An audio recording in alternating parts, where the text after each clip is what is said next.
of rain in 3 hours lashes the north side. No warning for residents in Bray Park as torrents of water surge through their homes.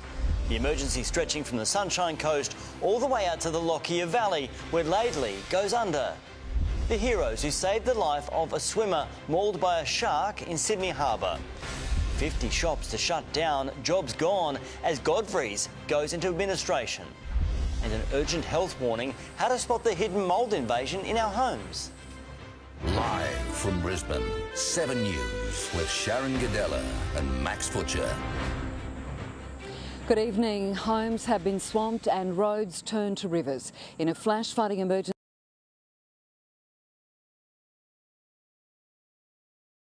in the southeast. Brisbane's north side was lashed by 300 millimetres of rain in just 3 hours. The deluge triggering frantic rescues around Morayfield and Caboolture. Bianca Stone begins our coverage.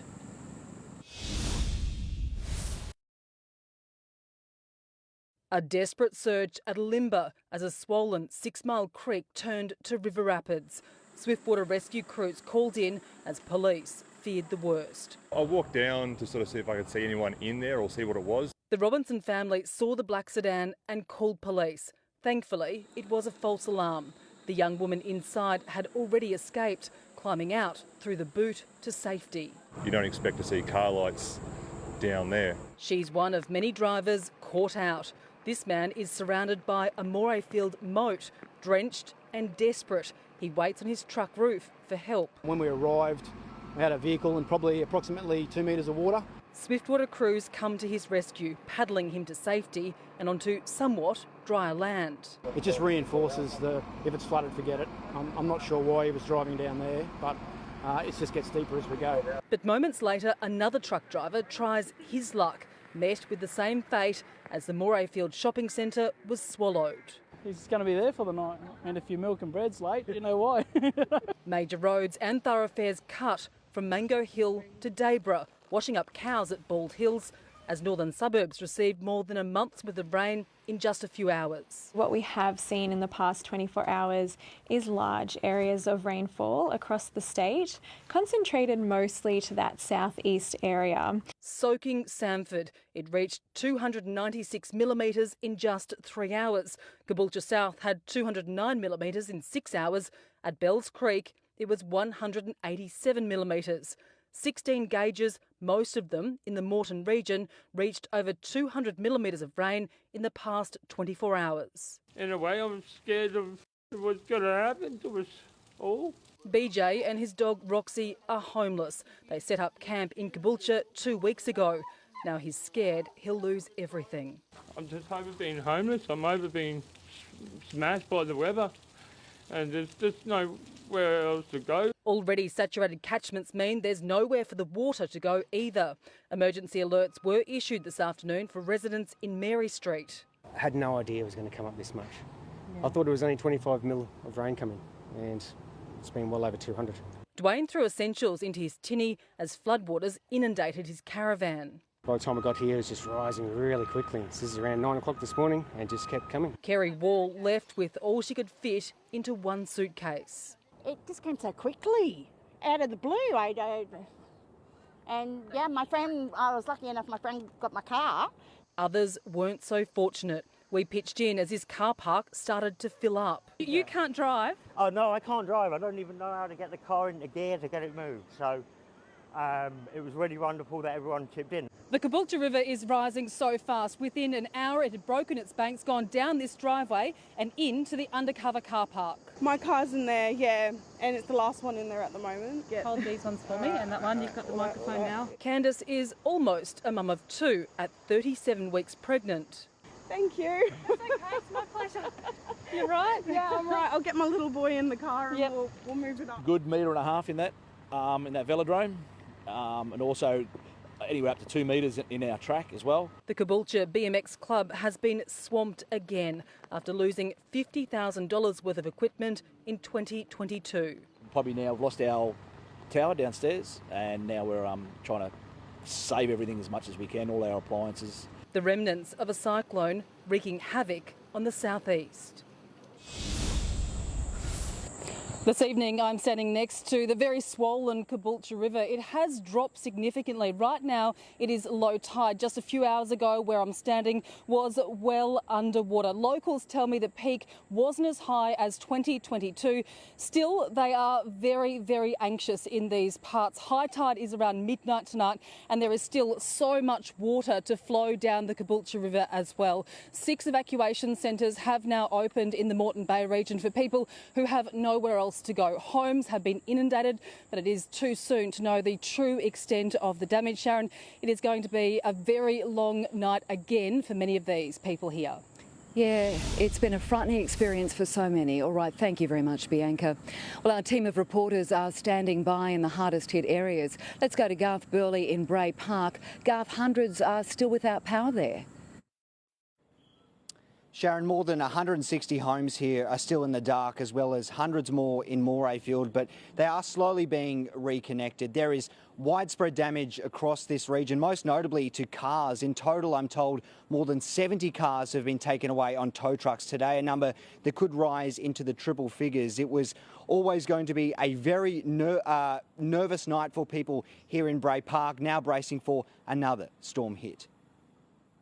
Wading through relentless rapids, not in a river, but right through the front door. Prized possessions floating away as reality was sinking in. Everything's gone. Destructive overnight deluge making a beeline for Bray Park, turning suburban streets into a watery wasteland.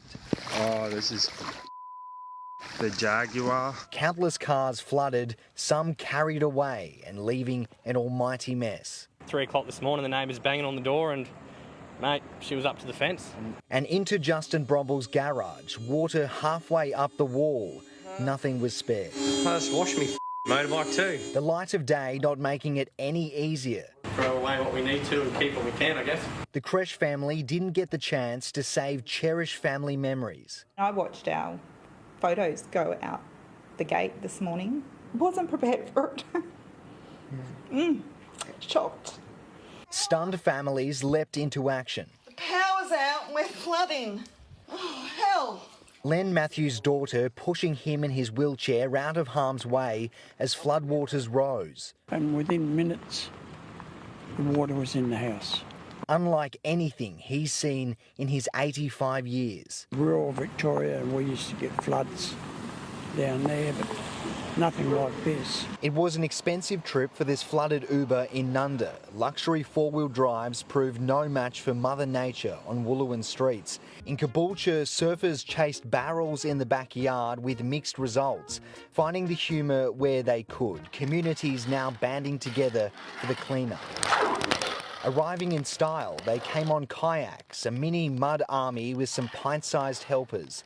Just community spirit. Everyone has come together, whether we've been hit or not. Most of us are searching for our bins down the end of the street. But staying positive is easier said than done. All these tools are my livelihood. I've only just started my own business. When floodwaters ravage a livelihood and a life's work. All the work we put in, look around, it's just a mess. I'm just in tears. While many residents have spent the day cleaning out their flooded homes, others are waiting, resigned to the fact they may have to do it all again. Because it's going to flood again. You reckon? Yep. Yeah, definitely. That's the fear? Yeah. Probably worse than what today was. Bracing for yet another hit. We are expecting that to continue today and into tomorrow. Just helping each other, trying to get ahead before we get hit again. A community always ready to lend a hand. Garth Burley, 7 News. Well, let's bring in Joel Dry now at Caloundra. And Joel, the Sunshine Coast has been smashed as well. Sharon, as areas north of Brisbane woke to flooding, the system that caused it set its sights on Caloundra and the wider region. The Sunshine Coast has been absolutely pounded by rain throughout the day, and as that storm cell slowly drifted north, it tonight continues to leave intense bands of rain impacting areas around Hervey Bay. And all of that water has left its mark. There is a flood watch in place for coastal communities from Caboolture all the way up to Gladstone. That is testament to the sheer size and power of this wild weather system. An unrelenting, unforgiving downpour saturating the Sunshine Coast. The Whopper Dam turned wild waterfall at capacity and spilling. Dicky Beach residents tried their best to get water away from their homes. Every time it rains, it's the same. We did a heavy downpour and it just comes, there's properties behind us don't have stormwater. But the damage was already done. Everyone's got filthy pools, their neighbours, they've got water in their house. It was fast and furious. This restaurant owner was preparing to sandbag when water streamed through. There was a foot deep out the front of Bullcock Street, out the front of the restaurant, and thought, oh, that's interesting. Cars driving through it. And the next thing we knew, it was coming down the back street. Within 5 minutes, the restaurant was completely underwater. Banks at the nearby shopping centre also received a deposit from Mother Nature. Getting ready for the day and the car park started filling up and flooded the branch. Hopefully we're open tomorrow, but time will tell. SES crews blocked off flooded roads, but drivers took their chances. Similar scenes on the busy Nicklin Way. Major intersections swamped. Localised flooding, some flash flooding, that sort of thing. We've had some calls for roads that have started to flood. The majority of these have been due to the flash flooding from the quick deluge of water that's coming down. The rapid change in conditions catching students out. There was no way home. I was walking home from school from my bus and I ended up seeing this when I got down the road and my house was flooded. Some schools were washed out. Luckily, the water here was more like a puddle. I'm going home.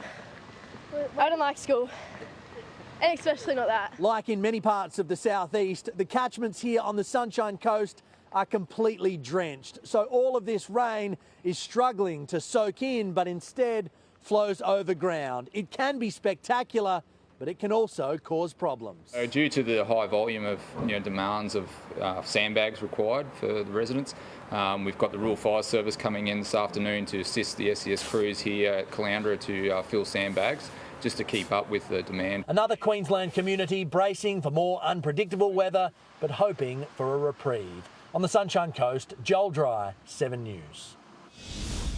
Well, I'm joined now by Premier Stephen Miles. And Premier, thanks for your time tonight. What's the latest assessment? How many homes have been damaged in this event? Thanks, Sharon. We haven't been able to assess all of the homes that have been flooded. Our crews keep getting pulled away to do swiftwater rescues. They've done 39 today, so we'll know more about the damage to property tomorrow. We know there's at least dozens in that area around Bray Park, but we continue to be in response mode, particularly in Moreton Bay and the Sunshine Coast, where really anywhere the rain falls, we could see flash flooding. Well, the damage has been extensive in that Bray Park area with so many people impacted. Are there plans for flood assistance? As I say, we need to make those assessments of the damage first, but I want all Queenslanders to know that wherever they are affected by these floods, we will be there to make sure that they are supported through the clean-up and getting back on their feet. So that certainly will be the plans that we'll be able to outline from tomorrow for supporting those residents, just as soon as our fire and emergency services are able to get in there and see exactly how much damage has been done.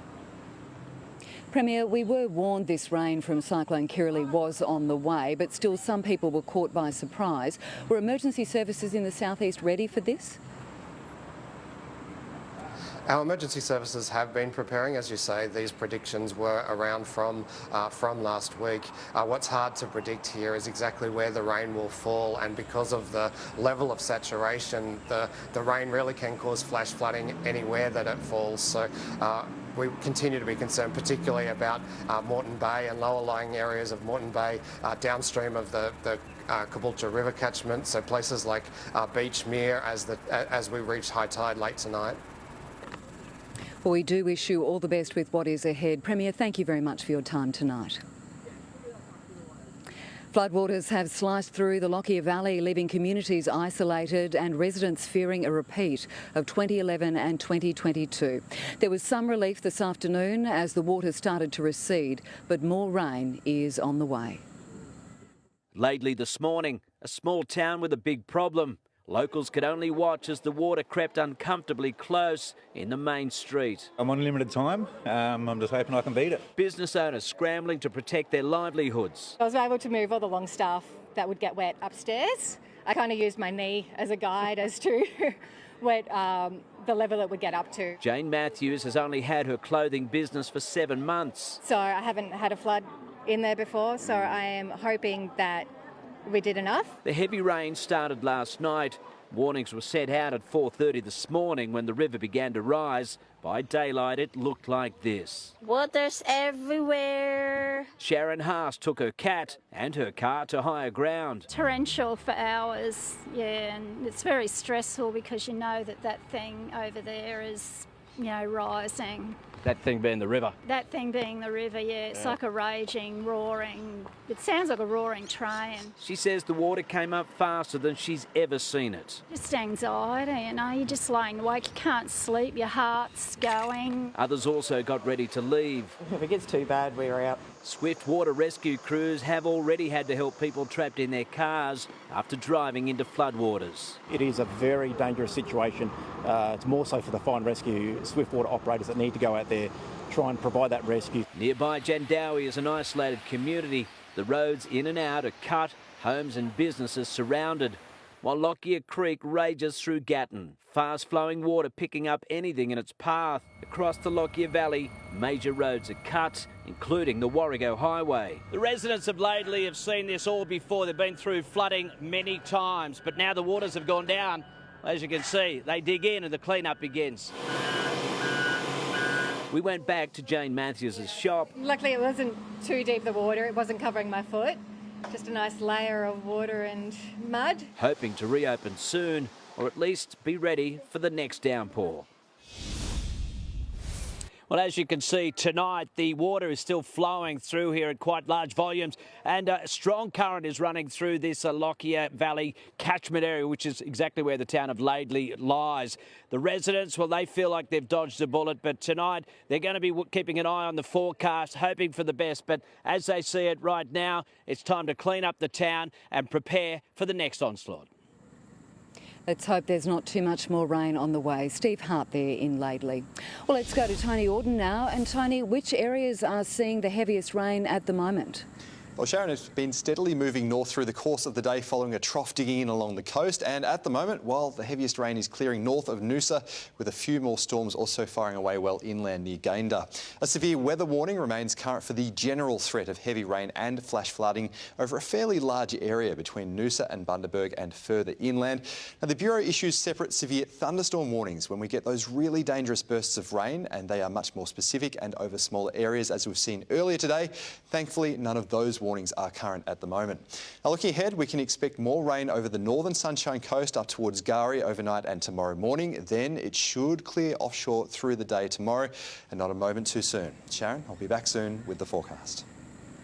All right, Tony, thank you for that. And Max, as it starts to rain here now, we'll have more on the southeast flooding emergency soon. Yeah, 39 swiftwater rescues, just incredible night. Thank you for that, Sharon. Well, meanwhile, roads have been closed and residents evacuated in the state's northwest as ex-tropical cyclone Kirrily wreaks havoc in the outback. Properties around Kynuna have been slammed by more than 400 millimetres of rain since the weekend. The deluge leaving landscapes like this looking like inland oceans. The Kynuna Blue Heeler pub flooded up to its roof. Police are urging residents in the Kynuna and McKinley areas to be prepared for further evacuations, with floodwaters expected to rise again later this week. Local residents are calling it the biggest flood to hit the region in a decade. And 850 homes in Townsville still without power are being assured the lights will be back on by 10 o'clock tonight. Prime Minister Anthony Albanese today visited the city to thank emergency crews and volunteers for their work in the wake of Kirrily. We're also very relieved and congratulate all those people who've been involved in getting power will be back on to all homes today, which is an extraordinary effort. Those remaining homes have been in the dark since last Thursday. We'll have the rest of the day's news after the break, including a shark attack in Sydney Harbour, the heroes who saved a young woman's life.